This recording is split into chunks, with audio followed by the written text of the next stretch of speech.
October 1962, the world held its breath. The United States and the Soviet Union are locked in a Cold War rivalry, armed with nuclear weapons capable of unprecedented destruction. This is the closest the two superpowers ever came to direct conflict. The Cuban Missile Crisis was a 13-day showdown that brought humanity to the brink of nuclear war. In this tense standoff, Cuba became the focal point of global attention, a tiny island suddenly at the center of a potential World War III. How did we get here? To understand the gravity of those October days, we must first set the stage of Cold War tensions and see how Cuba found itself in the crossfire between Washington and Moscow. The Cold War in the early 1960s was defined by intense distrust between the US and the USSR. Both sides had built up vast nuclear arsenals, and each feared the other's expansion and influence. In 1959, the Cuban Revolution, led by Fidel Castro, overthrew a pro-American regime and established a socialist government. Castro's new government soon aligned with the Soviet Union, severing its ties with the US and expropriating American properties in Cuba. For the United States, this was a grave concern.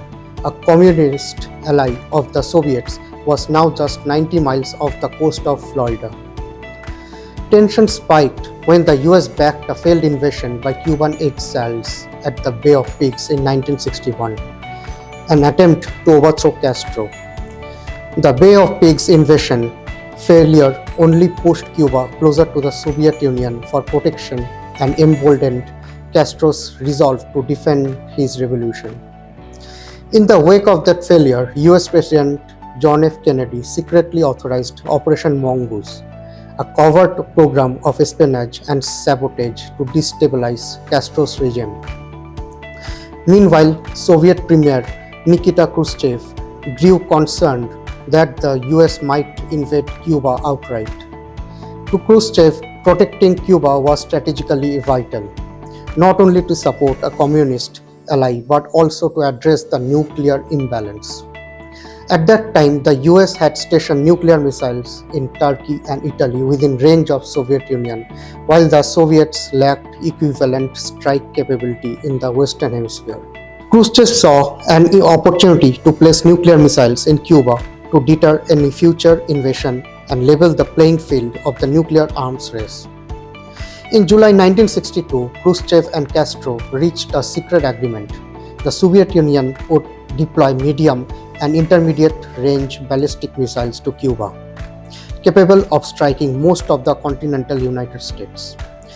Quietly throughout the late summer of 1962, Soviet ships carried missile components and troops to Cuba under utmost secrecy. Despite Soviet denials and secrecy, suspicions in Washington grew.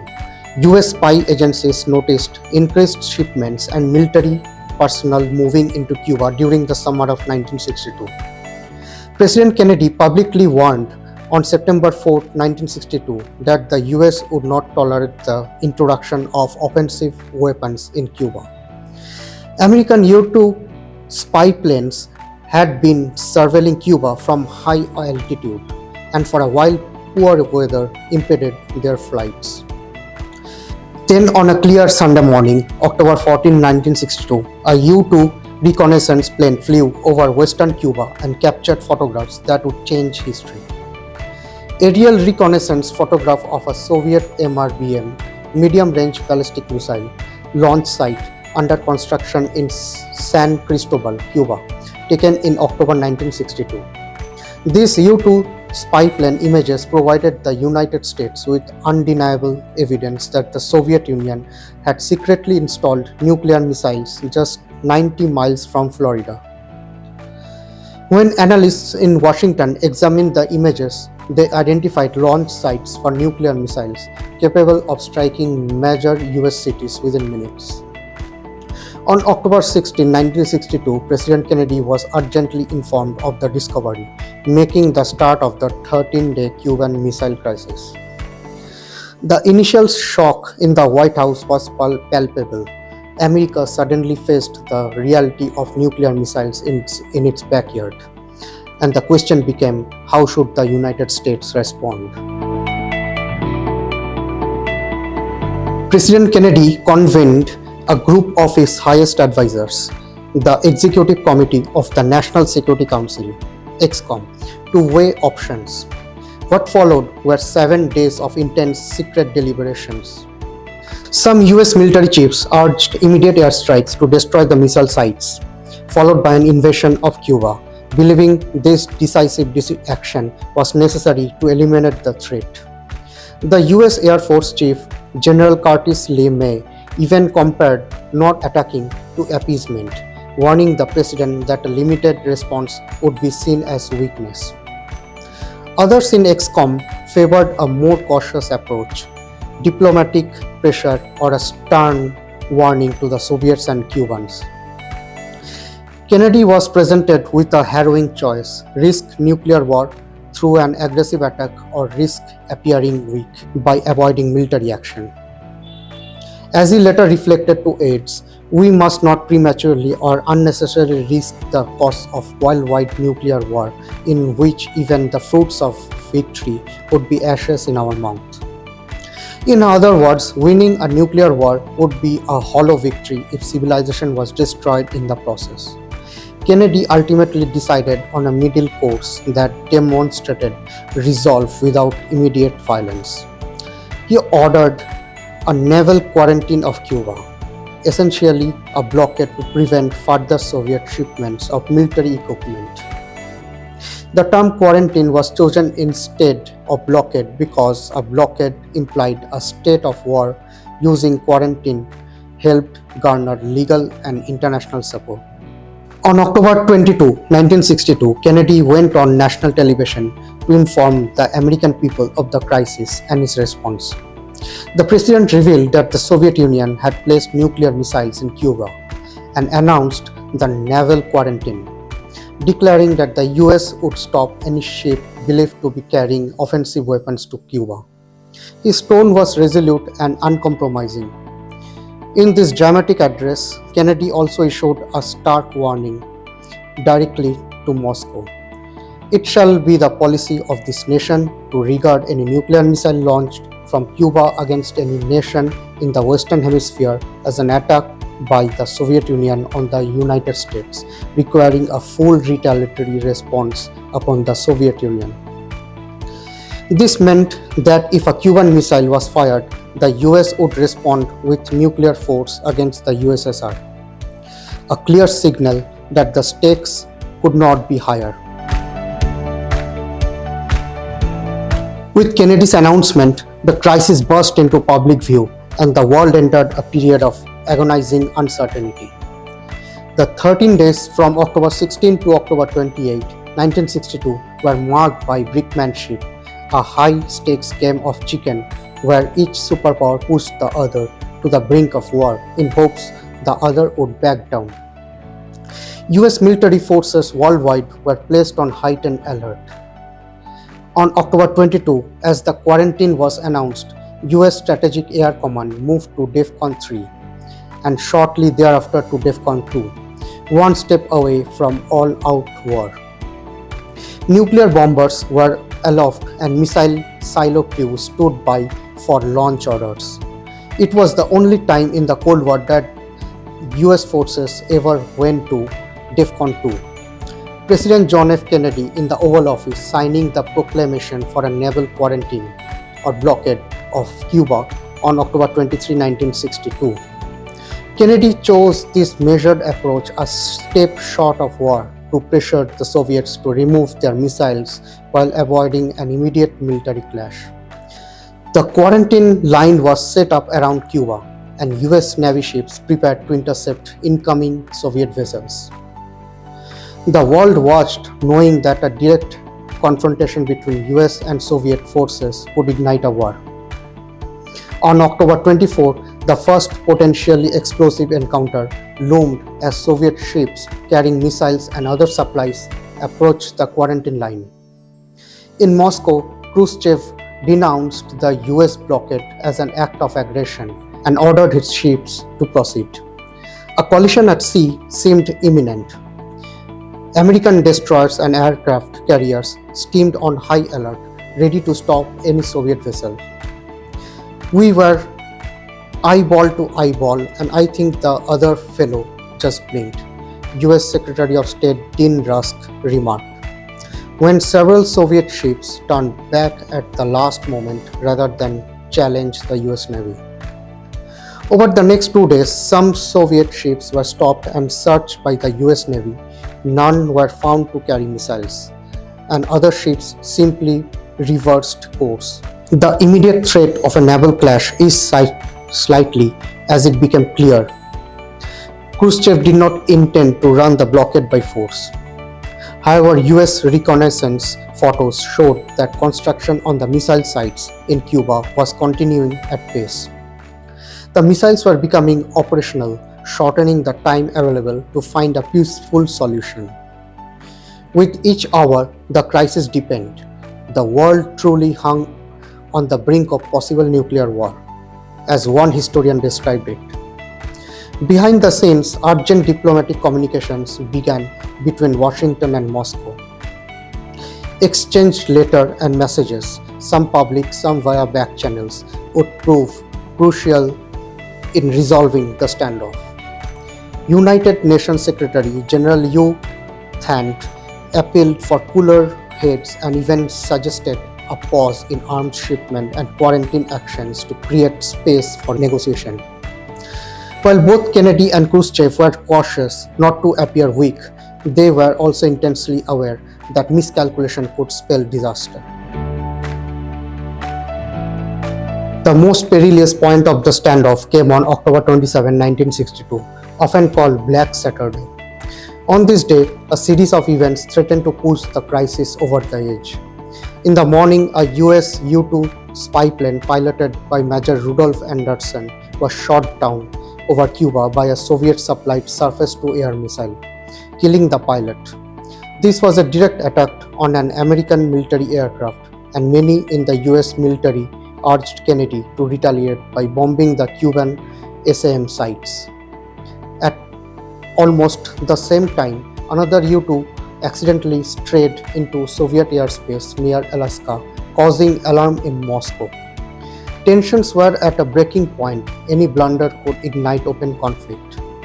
It was a perfectly beautiful night, and as I walked out, I thought I might never live to see another Saturday night, recalled US Secretary of Defense Robert McNamara about the fateful day.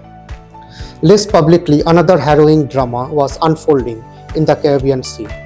A Soviet submarine, B-59, found itself surrounded by US Navy destroyers near the quarantine line. American ships dropped practice depth charges to force the sub to surface, unaware that this submarine was armed with a nuclear torpedo. Cut off from communication with Moscow, the Soviet subs officers feared that war might have already started above. Overheated, shaken by exploding depth charges, and believing they might be under attack, the submarine's captain actually gave orders to prepare the nuclear torpedo for launch. Had they fired, a nuclear blast in the ocean could have obliterated the US fleet and almost certainly triggered nuclear retaliation. In a stroke of luck and heroism, one man aboard B-59, Vasily Arkhipov, refused to consent to the launch. Soviet protocol required 3 officers' agreement to use the nuke. Arkhipov persuaded the captain to surface instead of firing the weapon, single-handedly preventing a nuclear exchange at sea. Only decades later would the world learn how close this incident came to sparking World War III. Historians often consider Black Saturday the most dangerous day in human history. President Kennedy, shocked by the downing of the U-2 and unaware of the submarine incident, chose to resist the calls for immediate retaliation. He understood that escalating the conflict could rapidly lead to nuclear war. That day, a new message arrived from Khrushchev in Moscow. In fact, 2 messages came in quick succession. On October 26, Khrushchev had sent Kennedy a long emotional letter. In it, he urged the president to seek peace. Khrushchev wrote, "Mr. President, we and you ought not now to pull on the ends of the rope in which you have tied the knot of war. Because the more the two of us pull, the tighter that knot will be tied, and then it will be necessary to cut that knot." The metaphor was clear.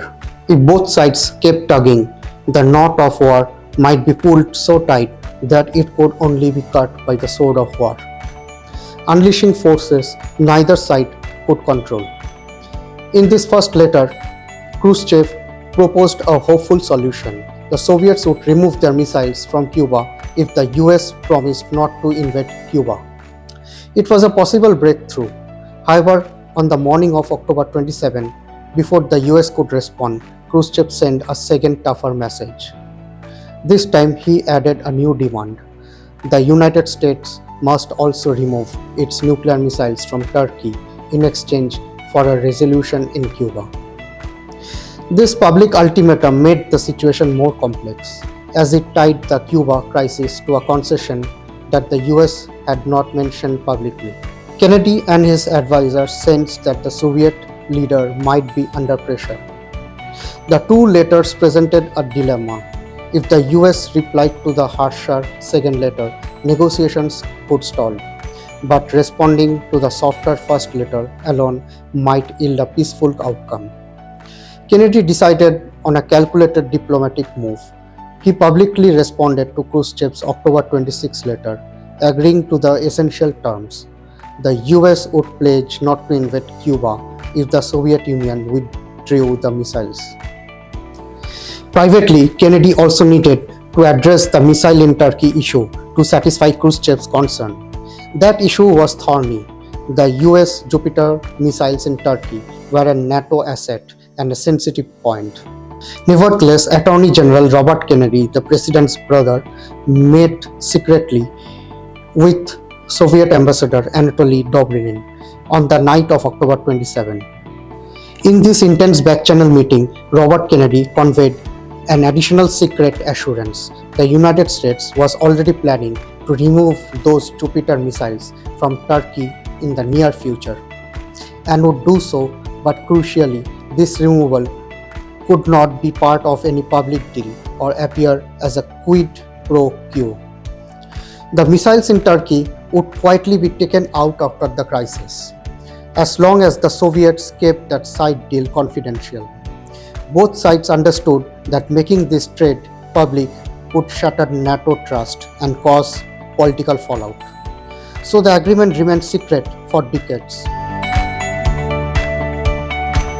On the morning of October 28, 1962, the world finally exhaled. Nikita Khrushchev addressed the Soviet Presidium and then sent a public radio message to Washington.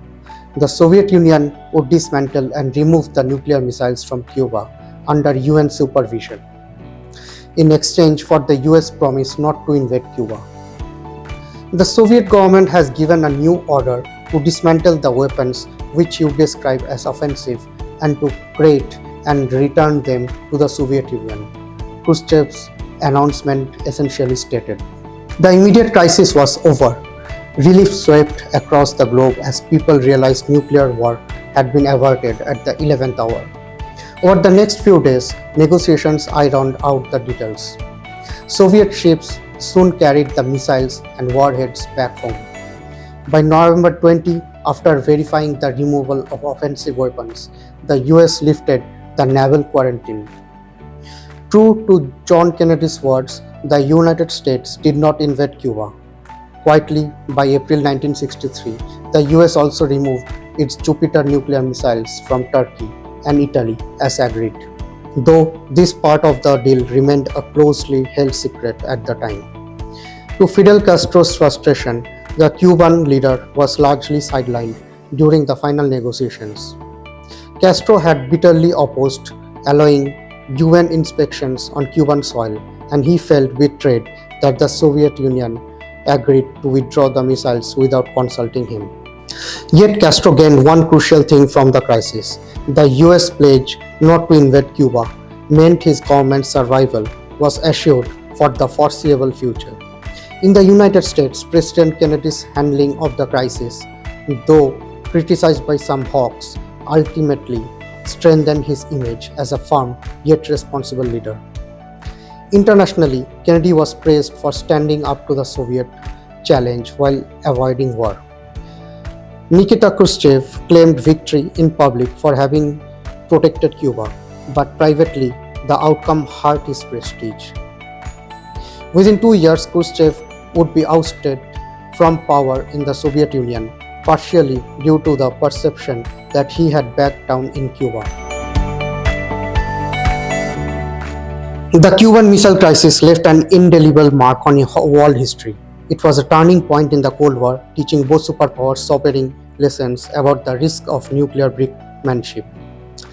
Having come so close to the abyss of nuclear war, both Washington and Moscow took steps to ensure such a dangerous confrontation would never happen again.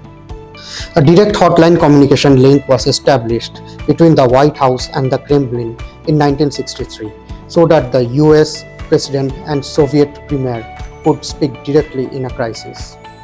This hotline, a secure teletype line, was a symbolic and practical result of the crisis, aimed at preventing delays or misunderstandings in future emergencies.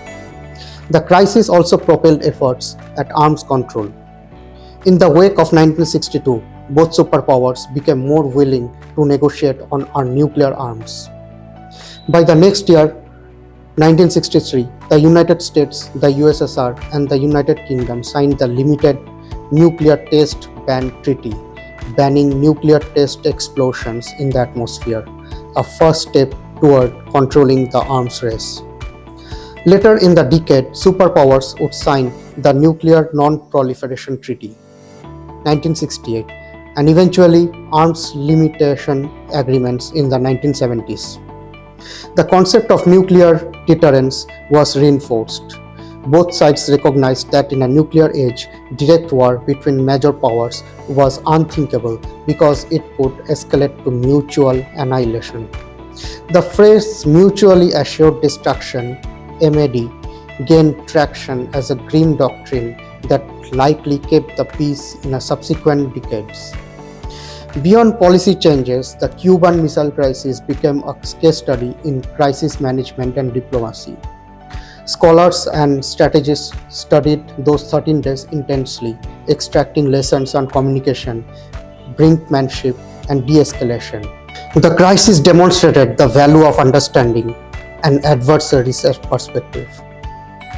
Kennedy and Khrushchev both had to balance military advice with the knowledge that the other side feared being attacked just as much as they did. Back-channel negotiations proved vital. The secret deal over Turkish missiles was essential to a peaceful outcome, yet it had to be handled with extreme delicacy. The importance of cool-headed individuals also emerged. For example, Vasily Arkhipov's calm decision aboard that submarine helped save the world from disaster at the height of the tension. In the end, the Cuban Missile Crisis stands not only as a terrifying episode of the Cold War, but also as a testament to the power of diplomacy over war. For 13 days, the world truly stood on the brink of annihilation. It took courage, compromise, and clear communication to pull back from the edge. The crisis helped usher in a slightly calmer phase of the Cold War, as both superpowers, having looked into the nuclear abyss, became more cautious in their direct confrontations. The Cuban Missile Crisis of 1962 was a defining moment of the 20th century. It was the moment when humanity came closest to nuclear war and yet managed to step back. In this 13-day drama, we saw how global leaders grappled with the unimaginable responsibility of nuclear weapons. John F. Kennedy, Nikita Khrushchev, and Fidel Castro each played high-stakes role in a diplomatic chess match that spanned from Washington to Moscow to Havana. This crisis ended with a peaceful resolution. Soviet missiles left Cuba, American missiles later left Turkey, and the world was pulled back from the precipice of doom. The legacy of the Cuban Missile Crisis endures in the cautionary lessons it taught.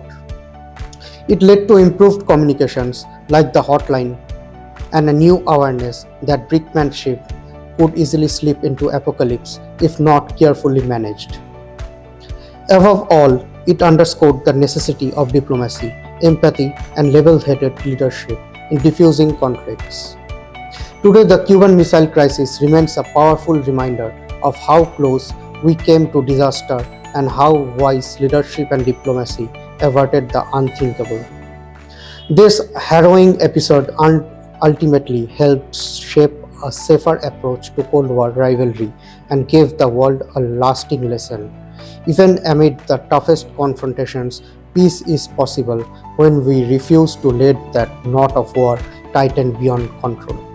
If you found value in this deep dive, hit subscribe and ring the bell so you never miss our explorations of pivotal historical events. Drop your thoughts in the comments.